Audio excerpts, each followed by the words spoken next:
Hi, I'm John, and welcome to my amateur radio station W1NEB, which is in the basement of my house, but it seemed like an appropriate place to talk to you about audience attitude development and maintenance in political talk radio. This guy listens to conservative talk radio. I know this because when I ran against him for state representative 10 years ago, he told me to wait until all the local Rush Limbaugh listeners heard his ad on the radio and then flocked to the polls. As it turns out, I won that election. They didn't flock over. But we live in a really Republican town, and he won the next one, and the one after that, and the one after that. Here's why this guy might look familiar. He was the New Hampshire State Veterans Co-Chair for the Donald Trump campaign, where he made some colorful statements. This was one of them. Now, my man Al may not be the typical Limbaugh listener, but he does represent a group of them. They receive a persuasive message, they follow the talk host's leadership in political and social attitudes, and they form a community of followers. The entertainment they obtain amplifies and may even hide the persuasion they're accepting. And when the host is on the radio 3 hours a day, 5 days a week, over 600 stations coast to coast, his influence and his legion of followers represents an unprecedented power. The phenomenon did not start with Limbaugh. In fact, the first national talk radio show was started by Herb Jepko in the 1970s. On his all-night show, he opened the phones to anyone who was awake, and he let them talk about anything except politics, religion, or other controversial subjects.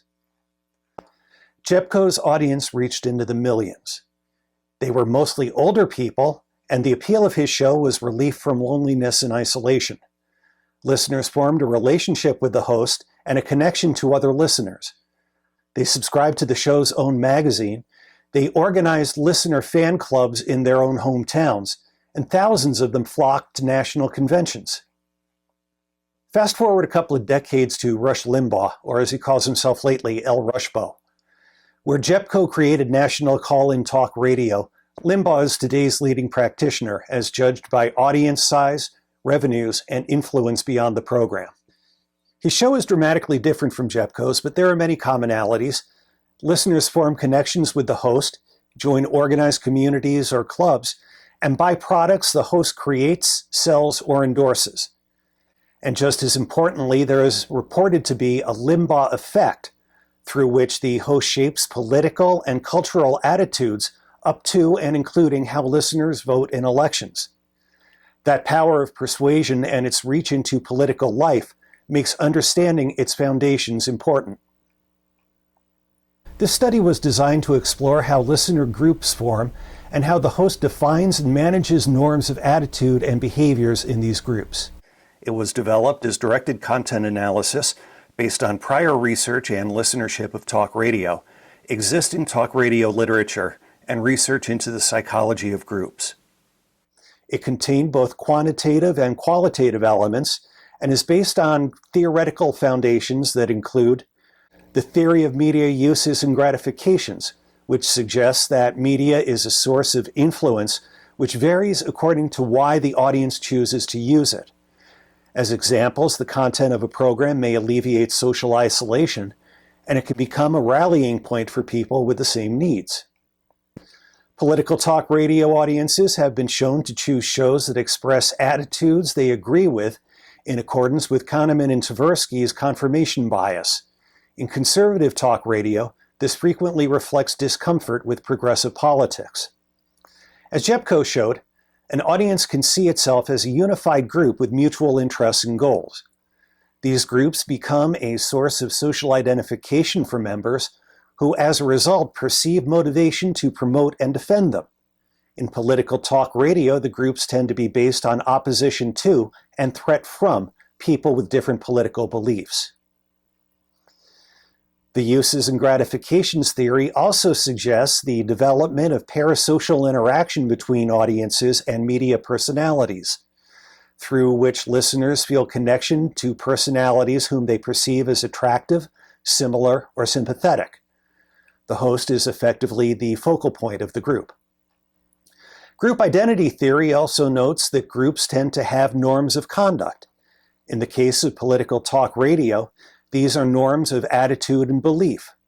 Norms are typically established by the archetypical group member, who in talk radio is the program host.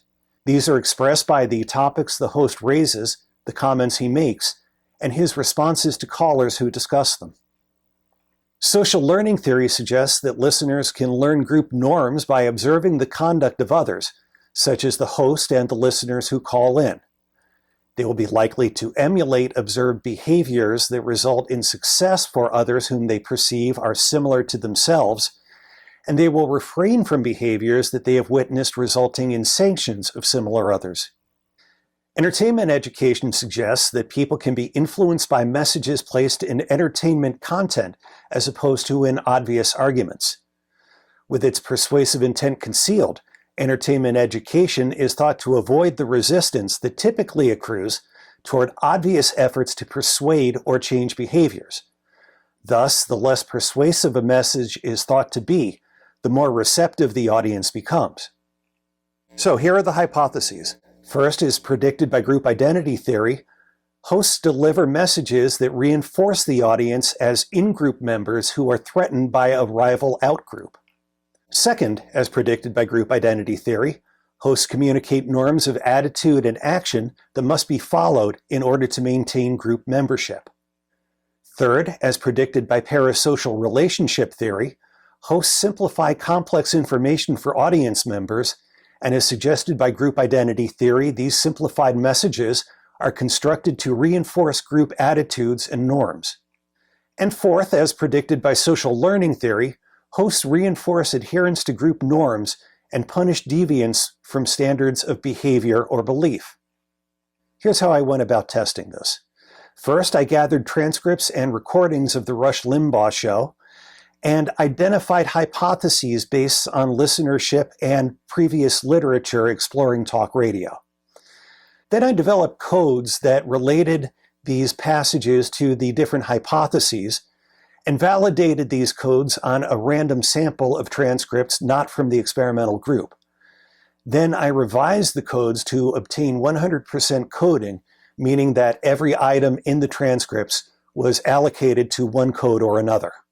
Then I coded the experimental sample, consisting of 7 programs drawn from the period surrounding the political conventions of July 2016. Then I performed quantitative analyses on the codes, including the number of code occurrences, the words per occurrence, and arithmetic and statistical tests based on these findings. And then performed qualitative analyses, including identifying key topics, examining connections among the topics, and then performing a close read of selected content. Here's an example of what the codes looked like in the Deduce software. You can see that each item was assigned to a different code.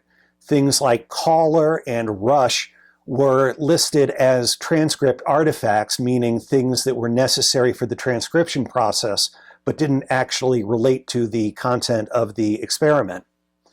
And the text under rush is coded either argument or outgroup media, showing the media's difference in relation to the listener community. Now here's the quantitative data surrounding hypothesis 1. You can see the codes that were developed for this question, and they surrounded the idea that the audience group is different from and threatened by outsiders. These outsiders tended to be Democrats, the media, or general and nonspecific others. You can also see the number of instances where the host discussed each group, the number of words used, and the number of words per instance. The working assumption is that the more the host raised the topic and the more time he allocates to it as measured by the number of words used, the more it is emphasized to the audience. Words per instance also indicates whether the host tends to mention things in passing or go deeper into the topic when he raises it. Here's an example of a couple of the codes in this hypothesis. Outgroup threat Democrats are messages that frame conflicts in us versus them terms, describing Democrats as an opponent to the listener's interests or well-being, attitudes, or beliefs. And difference Democrats, statements positioning Democrats as outgroups different from the audience, but without indicating a threat to the audience group. And you can see a couple of examples of Limbaugh's comments that were coded under each of these categories. For hypothesis 2, archetypicality reflects the host representing himself as the ideal group member. Norm setting is establishing the rules for a group belief or behavior. Argument was originally envisioned as talk by the host that was not related to one of the codes, but it turned out to warrant a qualitative assessment, and that comes later. Simplifying is the idea of relating news or events to themes of the group. For example, the host claiming that some news stories prove Hillary Clinton is corrupt or that Democrats are destroying America. Hypothesis 4 codes relate to the way the host rewards callers who express support for show norms, punishes callers who violate them, or claims that other news or events endorse or validate show norms, essentially I told you so statements. And these codes catch the content in the show that doesn't relate to other hypotheses. Outside audio is sound clips the host plays. Obsequience is the typical caller opening such as, "Hi Rush, it's an honor to talk to you." Puffery is asides and comments related to the running of a radio show, like "We'll be back right after this message." And dialogue is back and forth with a caller that doesn't specifically relate to a show theme. Here's a graphical view of how these codes turned up. The purple section is argument, which was originally disregarded, but its quantity in proportion to the rest of the content showed that it really required examination. Here's a statistical view. Words per instance is the relevant measure here. The mean of words per instance is just over 90. The codes in white are significantly different from the means at the 0.05 level. The center column also shows the number of instances of each code relative to a mean of about 61 occurrences. Assessing the instances of code occurrences and the average number of words per instance gives a sense of the support for hypotheses provided by that code. Codes that occur more frequently and use more words are considered strong support for that hypothesis.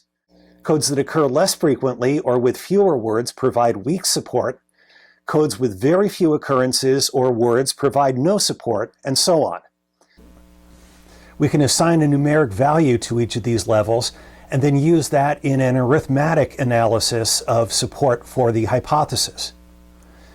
Averaging the number score for each code in a hypothesis provides an arithmetic sense of support for that hypothesis. Based on that, we find weak to moderate quantitative support for hypothesis 1, weak to moderate quantitative support for hypothesis 2, only weak support for hypothesis 3, and weak quantitative support for hypothesis 4. However, the moderate support for rewards warranted further exploration. Now, we could have stopped here and called the hypotheses unsupported, but that would have been too easy and Don Polkinghorne would have been disappointed. So I went on and did an examination to look for additional support for the hypotheses within the text itself. So the content coded as argument was examined for additional support. The text was fed into Lexamancer to look for key topics and connections. Then a close read was done on selected content to see what was being communicated. Consistent with the finding that Democrats were frequently cited as different from and threatening to listeners, Hillary was the largest single topic contained in argument, with progressives, Obama, and media close behind. Looking at connections among topics, nearly every subject was related to Hillary in some way. A lesser amount was related to Trump.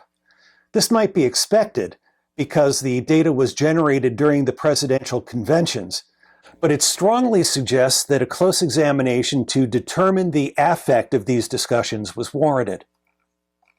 The host's comments about Hillary were strongly negative, focusing largely on her email controversy and allegations of corruption in her family foundation. This continued regarding other frequent topics.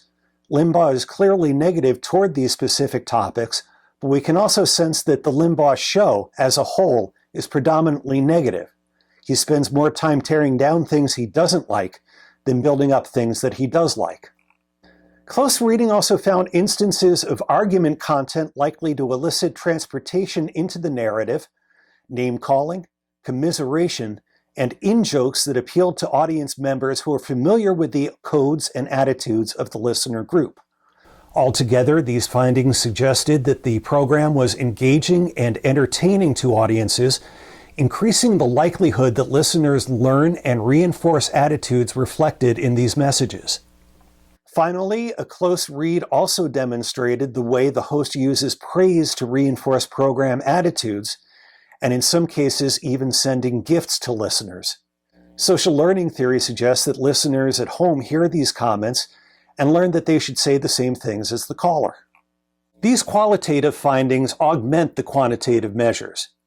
Because argument content focuses on outgroup difference and threat, and describes these threats in relation to the beliefs and interests of in-group measures, hypotheses 1 and 2 are supported. Likewise, the power of the host's rewards toward group members who model group norms shows support for hypothesis 4. Hypothesis 3, based on simplification, is not supported, but the larger notion of parasocial relationship with the host tends to underlie the 3 supported hypotheses. The persuasive power of talk radio raises a number of significant implications. First is the question of whether listeners who experience the program as entertainment are aware that they are being persuaded, which raises ethical concerns and hinders critical listening.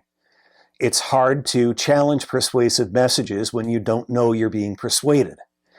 That's especially true in communities of believers like talk radio audiences, where phenomena at work include truthiness, which means that if something feels right, then reality doesn't matter, and wikiality, which suggests that if enough people agree with a statement, reality doesn't matter either.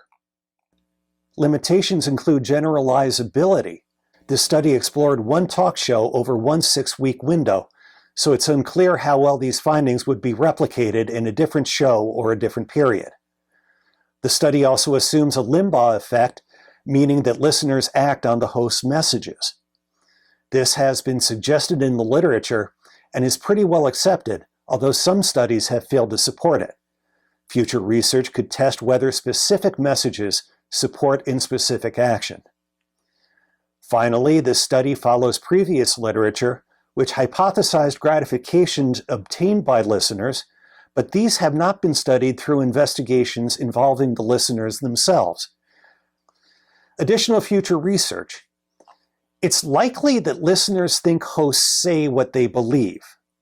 However, Limbaugh considers himself a businessman first, and radio is his enterprise. Because of that, it's possible he just says things that will make a buck. Future research might explore the authenticity of messages and even whether it matters to listeners whether the host believes what he says or not. Parasocial relationships can exist with celebrities and also with the characters that they play. So would it matter if the Limbaugh on the air was a character played by a performer? It would also be interesting to explore how the persuasive power of today's talk hosts compares to earlier radio personalities, such as rock and roll disc jockeys, who were considered style and culture mavens of their day. Finally, research should examine the contribution of celebrity to the host's persuasive power, which is to say, would an audience accept persuasive messages from a peer as readily as from a talk host? Or does the fact that the source is on the radio and popular with other listeners increase its credibility? The persuasive power of talk hosts also bears upon current policy issues, such as the dominance of conservative messages on broadcast talk radio, the question of reinstating equal time provisions of the Fairness Doctrine, media democracy, and the impact of ongoing media consolidation in restricting the messages that get on the air. As A.J. Liebling said, freedom of the press belongs to those who own one. So questions exist as to whether the electronic media is owned equitably and whether emerging media, such as online radio, can provide an adequate alternative to broadcasting for sharing different views. And that's the short version of a 100-something page paper. Let's go back to the Zoom conference now, and I'll be happy to answer your questions.